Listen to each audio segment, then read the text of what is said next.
Like, I'm getting so many calls for coaching right now. And then specifically, it seems like most people are looking for help with healthy weight loss. And I know that's super common, but I thought I'd make this video just kind of the basics of weight loss, because sometimes it's just so confusing and you're like, well, this person did keto and this person did vegan and it worked for them and everyone's different. And it's so frustrating because literally everyone is different, right? And first of all, yes, we're all different, but then there are different root causes of weight gain and weight loss resistance. What worked for one person may not work for you or for another person, because the root cause of your weight loss resistance could be different. And that's why I always advocate for test, don't guess. Find a good functional medicine practitioner, MD, an NP, PA, DO, someone who can order labs and test and see what's going on, so we can identify what is causing you not to be able to lose weight. Because look, one of the most frustrating things is you're gaining weight and you're not doing anything different. And then you go to the doctor and ask, and they look at you like you're crazy. You're like, sure, honey, I think you're home eating bonbons all day. If you would just eat less and exercise more, you could lose weight. That drives me crazy, because every single woman I work with, and men too, they're already doing all the things, and they have been for years. So this is not it, and it is not helpful to approach it that way. So what I love doing is getting full blood panels to look at, check out, is it insulin resistance? Is it hormone imbalance? And a full thyroid panel, nutrient deficiencies, looking at inflammatory markers, just kind of seeing what's going on so we can identify what the root cause is for you. And if you're interested in that kind of thing, you can talk to your doctor about getting some more in-depth testing, right? And for example, what I like to see to check out for insulin resistance, most people are used to getting their blood glucose tested, but maybe sometimes they'll get their HbA1c, which is just a measure of your blood sugar over 3 months, but very few people get their fasting insulin tested by their doctors, and I always recommend that one. Insulin is a fat storage hormone, and the higher it is, the harder it is to lose weight, and sometimes that can take a really long time to go down, so that's a really important one. The way, as a health coach, the way I help people lose weight is, of course, we're talking diet and exercise, but I do work with a whole lot of coaching clients who are working with their doctor or other medical practitioner and have been prescribed semaglutide or tirzepatide, one of these GLP agonist medications that are just really life-changing for so many people in the way that they allow us to avoid sugar and cut back on the cravings for processed food that really it makes it really impossible sometimes to lose weight, because those foods are so addictive, you guys, and they're designed that way. And look, food companies are not stupid. They actually employ scientists to figure out what is the combination of fat, sugar, and salt in the cheapest ingredients possible, using some corn derivative or sugar that is super cheap, that's going to get us to not just eat one, can't just eat one. That's the point. They want us to binge eat on these foods and they're super cheap, that's super profitable. And then we get sick, and then those pharmaceutical companies get to profit off of us. Changing the way we eat is not easy, because a lot of these foods are super addictive, right? Especially sugar. I think I've talked to some of my coaching clients about this before. Rats will choose sugar over cocaine, heroin, even meth. It's really, when we're hard on ourselves about carb addiction, which is just sugar, right? So people are like, I don't have a sweet tooth. If you have hard time staying away from chips or any other kind of carbs, it's the same thing in your body, right? It all converts to sugar, and it can have that same addictive quality. That's food companies, these processed food companies, they count on that. So that can be really hard, and medications like semaglutide or tirzepatide give us a fighting chance. A lot of my coaching clients, a fighting chance to sort of break that addictive cycle and make better choices, and then be able to maintain it after that, which is really exciting and life-changing for most people who have been white knuckling it their whole lives and just being blamed and not believed that they're doing everything. That's huge. But that's the insulin resistance piece, right? The more carbs we eat, the more sugar we eat, the higher amount of insulin we have circulating in our bodies, and that is the fat storage hormone. Every time we eat carbs, we're raising our insulin. And so if we can get to a lower carb diet, not fewer calories actually, but one that is higher in good fats and proteins, and trying to go to something that's like 100 to 200 total carbs a day, not net. If you pay attention to the net carbs thing, it seems to be more of a marketing ploy. I know that when I was doing net carbs, when I had type 2 diabetes, my blood sugar would still be very high. And if you look at the package, the total carbs will be like 45, and then it'll say 2 net carbs. And you're wondering, why am I not losing weight on all these keto cereals and keto breads and all this stuff? Well, that's why, because our bodies are not registering that it's net carbs, it's total carbs. Pay attention to that. That's the insulin resistance portion, and just be patient with it, because your blood sugar can come down pretty quickly. If you're playing with one of these continuous glucose monitors, you might notice that my blood sugars come down pretty much immediately, or within 3 months, your HbA1c will come down into a nice normal range, and you'll think, well, gosh, I'm doing low carb and I brought these numbers down. Why am I still not losing weight? And it's because no one has checked your fasting insulin. And fasting insulin can be elevated.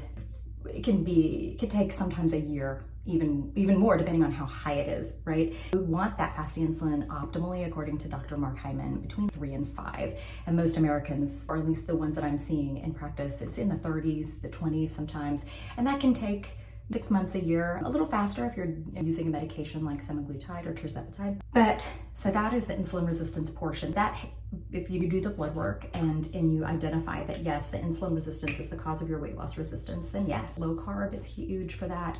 And if it is right for you and your doctor, a prescription for a GLP-1 agonist like semaglutide or tirzepatide could be extremely helpful. Sometimes that's not the case, right? In the United States, I think it's, upwards of 90% of us are insulin resistant. So it's usually a good bet to check. But I have done labs, I've seen labs on people where they cannot lose weight, and we get their labs back and look, it's not insulin resistance. Their fasting insulin's between a 3 and a 5. Their blood sugar is between a 70 and 85. Their HbA1c is below a 5. It's all optimal. Turns out it's something else. And the other things it can be are going to be hormone imbalance, which is very typical. Perimenopause, menopause, and andropause. That definitely affects our metabolism. And suboptimal or low thyroid function. So, and that can also be other things like almost everyone I see has very low vitamin D. And so it can be, nutrient deficiencies, right? All of this can impact how our bodies are functioning and our metabolisms. This is kind of like, weight loss 101. If there's something that's bothering you, don't let it go. Like, I think we women, we know when there's something that's not right in our bodies, but I think we're so used to thinking about other people before ourselves. Or, I found this a lot with myself and my friends. We just blame ourselves, right? We're lazy. We're just getting older. We just need to try harder. No, look, if there's something bothering you, you feel like, you're gaining weight, you don't understand, you're doing everything you used to do to lose weight and it's not working.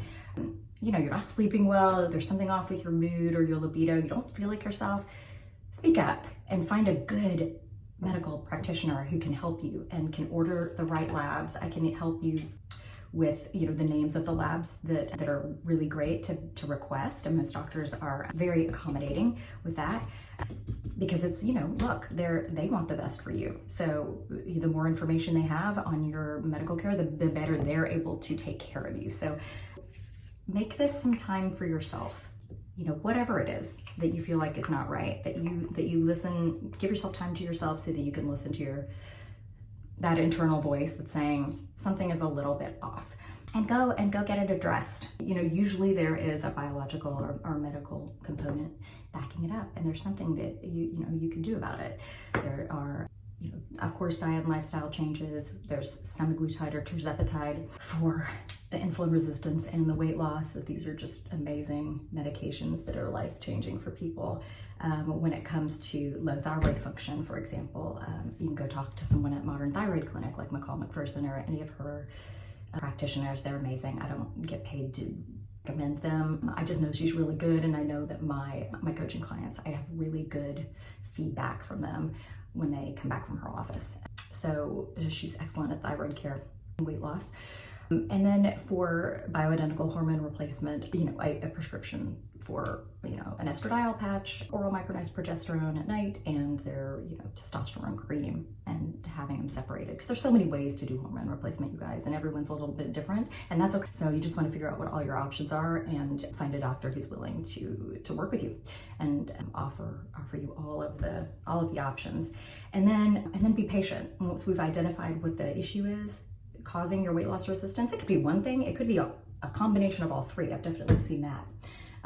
And be patient with yourself as we start kind of down this road of fixing these various things, especially with hormones and thyroid. Look, it takes a little while to find your optimal, and you're going to be working with your doctor on doses, and that's okay. Like, that's part of the journey. And then if you're in perimenopause, the really fun part is that your hormones continue to change throughout perimenopause. So you're gonna have to just adjust your dose and work with your doctor along the way. That's where you get to, it's a gift of learning to listen to your body and say, okay, you know what? I've got my testosterone, I've got my progesterone. I'm starting to grow this chin hair, which I actually do have a chin hair right here that I do. It's like every month I'm like, oh, there it is. But if you're starting to get like more, you're like, oh, I might be on more testosterone currently than I need, right? So maybe you adjust it a little bit. Maybe mine isn't a little click system, so the testosterone cream comes off the top and you put it on. So if I start to notice that, or if I start to get acne, those are symptoms of excess testosterone, then I'll dial it back a little bit. So you could start to do that, with, of course, in consultation with your provider, but usually that's part of the game. And then with insulin resistance, like I said, get that fasting insulin test, ask your doctor to run that, and then track that over the months it's very motivating to stay low carb, and it's very motivating as you're on medications like semaglutide.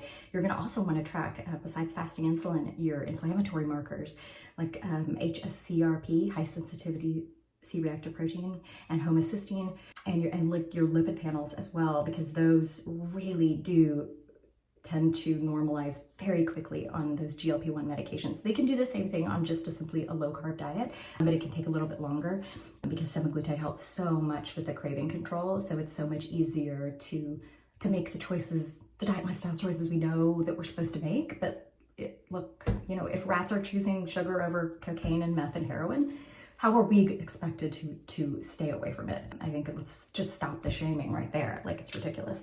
So I hope this helps and just gives you permission to take care of yourself